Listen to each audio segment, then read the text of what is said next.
Hello, and welcome back to Mindfully Rich Podcast, your weekly look at life and finances with a twist where we talk about improving your overall relationship with money and building better financial habits.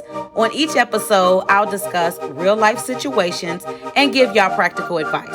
The point of this podcast is to help you stay in your financial lane and enhance your overall financial behaviors so you won't end up broke. I'm the creator and host, RichE. Now, let's get into today's episode. What's up, y'all? Thank you so much for tuning in yet another week to my podcast. Y'all just don't know. Every week I'm sitting here like, are they going to listen? And y'all be showing up. Let me tell you what.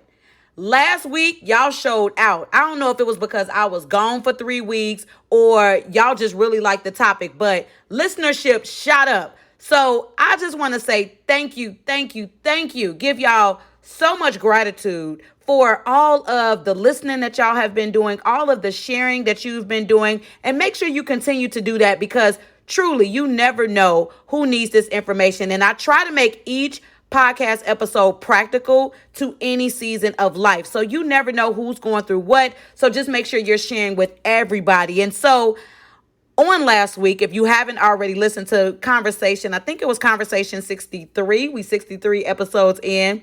I talked about 3 ways to ease spending anxiety. And I also named 5 savers that I've noticed in life. Okay. And I made these names up. Go ahead, listen to the episode after this one, but it was really, really good. And the listenership, because it shot up, I know that y'all loved it. So thank y'all so much for supporting my podcast. I truly appreciate it. Continue listening, continue writing the reviews, continue the shares. And then also to those of you who've been reaching out about different brand deals and advertising, you can hit me up with your inquiries at mindfullyrich@gmail.com. I'm putting together some packages because I want to advertise. I want those sponsorships. I want those brand deals. And so I'm going to start looking at those things that really matter to me and the things that I think align with me and the podcast. And so go ahead and send those inquiries out, mindfullyrich@gmail.com. So we're going to go ahead and move into today's topic. And so for those of you who are new, when I discuss a topic, I call that our mindful money moment. Okay. And so today I'm going to be focusing on 5 ways you can increase your money after paying bills, right? I'm calling it Where Them Dollars At, okay? Because I like to put titles of hip hop songs sometimes in there. At the beginning of the podcast, for all my day oneers, y'all know that's how I started off, but I knew I wasn't going to be able to continue that all the time. So you're going to see them just sprinkled in there, like Salt Bae, just sprinkle those in there sometimes, okay?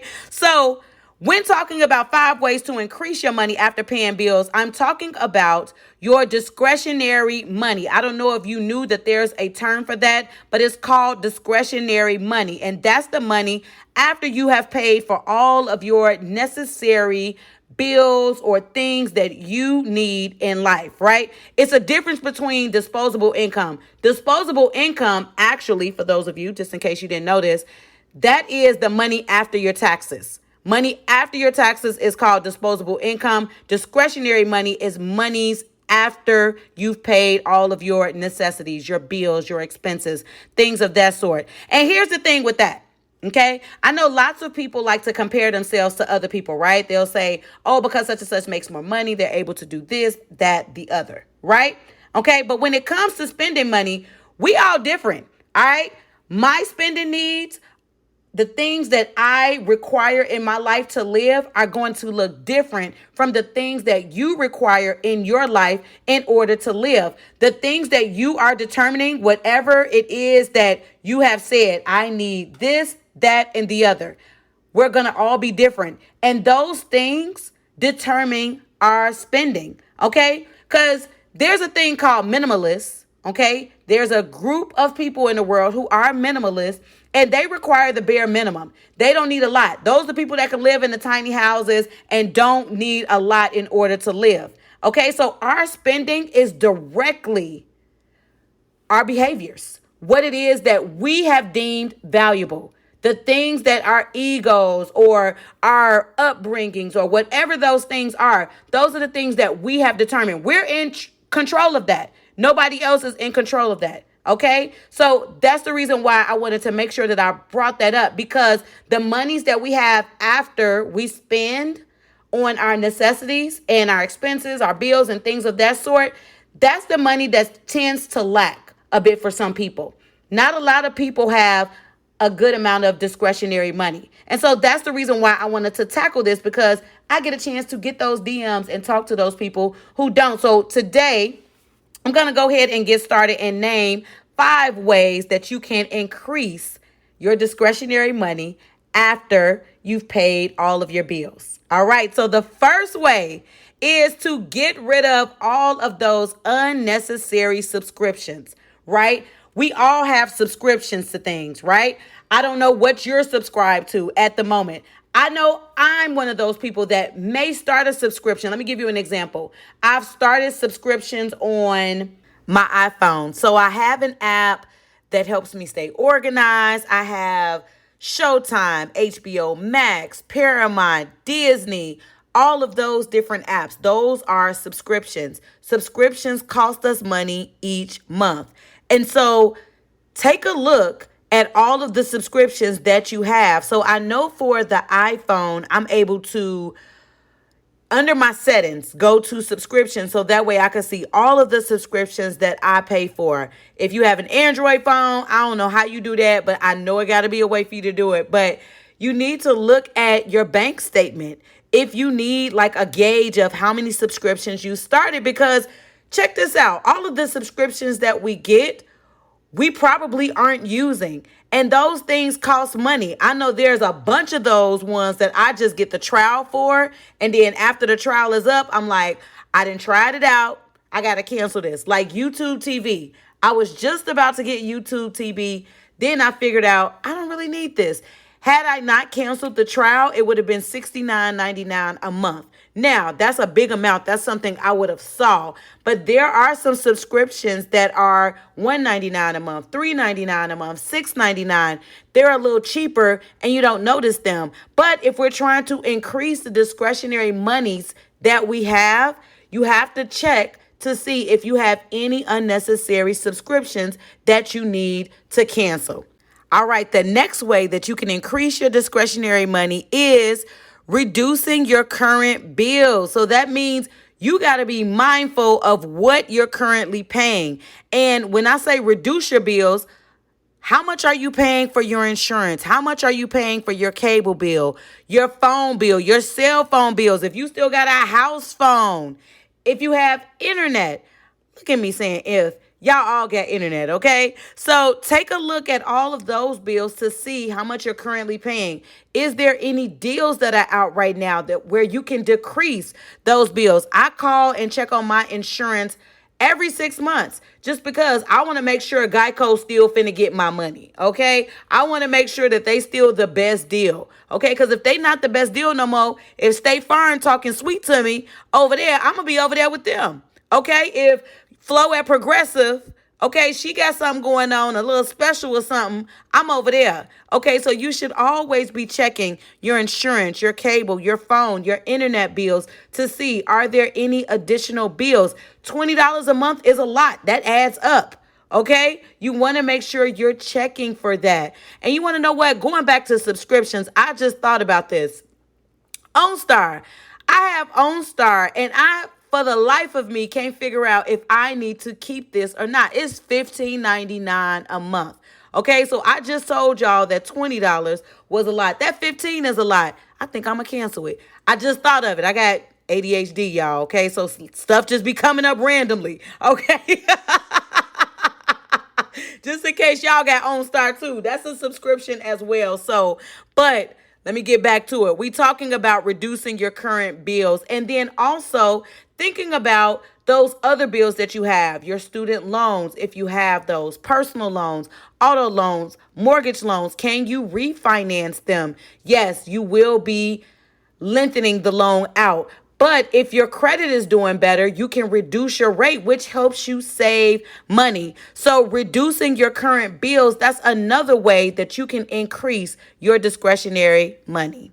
All right. So the third way to increase your money, okay, is finding cheaper options on your personal care, the expenses that you have. So personal care, that's going to be gym memberships, nails, pedicures, wax, haircuts.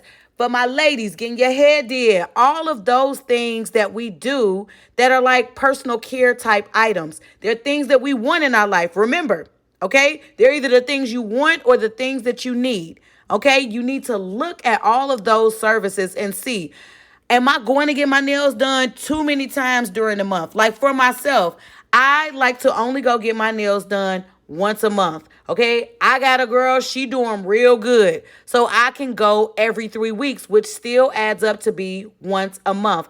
Pedicures, I get gel on my feet now. So now I only have to go once a month. Before, when I was getting regular polish, I was in there like 2-3 times sometimes because that polish would come off. And so gel has worked for me. So you have to figure out of all of the personal care items that you have, is my gym membership too much? Do I need to cancel that? Like, I'll give y'all a story. What am I talking about? Okay. When I was at, I think it was California Fitness. I think that's what it's called. CalFit. I'm not too sure exactly the name, but all I know is that the membership was like $60 a month, right? That was too expensive, especially in the time that I was in when I was robbing Peter to pay Paul and I didn't have it. Okay. So I had to decrease that thing down and I had to be over there at Planet Fitness for the dollar. Okay. They was doing $1 for 3 months and then it went up, I think, to like $5 or $10. Okay. That was more reasonable for me. So you have to look at all of the personal care type items that you have as expenses and see where can you cut. Every single dollar adds up. Okay. Number 4, the fourth way that you can increase your discretionary money is watching all of your non-essential spending. That is all of the things that you just purchased out the blue. Non-essential stuff, not your personal care expenses, not really stuff that you really need. Taking a look at that. What are those random purchases you doing on Amazon at night? What are those random things that you purchasing when you happen to be in Target, okay, that you really didn't need, okay? Taking a look at any non-essential spending that you're doing. Now, check this out. If you don't know the non-essential spending you're doing, this is going to detail you taking a look at your transaction history for a month. Taking a look at that to see when in the month you're spending the most on non-essentials. And then you can also track down all of the non-essential items that you've been purchasing. This is good. This keeps you mindful of your finances. That's what we're trying to do. Be mindful of the things that we are telling ourselves that we need or that we want in our lives so we can increase our discretionary money. Okay? And number 5, you can save more money. Saving more money, putting more money away. I'm telling y'all, whenever you have a savings goal, or you just say you're just saving just to say, I want to have more discretionary money, so I'm just going to put this money away. That's a goal. Okay, you have set something in stone, and when you put that money away, it's telling your brain, we have said we want to put this money away so we can have more discretionary money. That means that I can't just be out here just spending this on nothing, on stupid stuff, on things I really don't want, nor do I need. Okay, because anytime we don't have a name on the dollar, our mind, our emotions, it will put a name on that dollar for you. You sitting there just chilling. You should go to Cold Stone. Do you need Cold Stone? I'm not saying you can't go to Cold Stone, okay? Because Cold Stone is the bomb, okay? Yes, I'm bringing back the bomb. But what I'm saying is when you don't have a name on money, it will find a place to go, okay? And so if you are needing a place for that money to go, why not save it? So open a separate savings account. I'm one of those people, of course, I've talked about saving a lot on this podcast. I'm one of those people that believes in having savings accounts for different needs because I don't like just saving in one account. I'm kind of a savings hoarder, okay? And so I don't like to have everything in one account. Then when I take something away, I'm looking like, What did you do that for? I like to have specific accounts for specific goals. And so have a discretionary money account. Okay, call that your mad money account. Whatever it is that you need to do so that you are putting that money that you are putting away for discretionary money, go ahead, open the account, have it put away, and there you go. You use it for whatever that goal is that you're going to use it for, or whatever it is that may pop up that you need it for. Okay? So those are the 5 ways that you can increase your money after paying bills, which is called your discretionary money. All right, y'all. Thank you so much for tuning in today. And so next week, Conversation 65 is going to be the Get Money episode, and I'm going to talk about 3 ways that you can make more money. Since I was talking about discretionary money today, I want to talk about how you can make more money next week. And so if you're not following the podcast, make sure you're checking me out on IG. That's my social media of choice. I'm at mindfully_rich_podcast. Also, I made the announcement earlier. Just want to make sure I'm reminding y'all. The episodes will be released on Mondays going forward until I pick another day. Okay, this is a one-woman show. Okay, it may change, but Monday feels like a good day. All right, and then also just want another reminder. For advertising, brand deals, inquiries, make sure you email me. I'm at mindfullyrich@gmail.com. Woo! It's been an episode, y'all. Thank you so much for tuning in. Always appreciate it. And don't forget to share this episode with everybody. Continue to listen. Write them reviews. And I want y'all to live life mindfully, intentionally, and on purpose. And until next time, when I hit y'all with another one.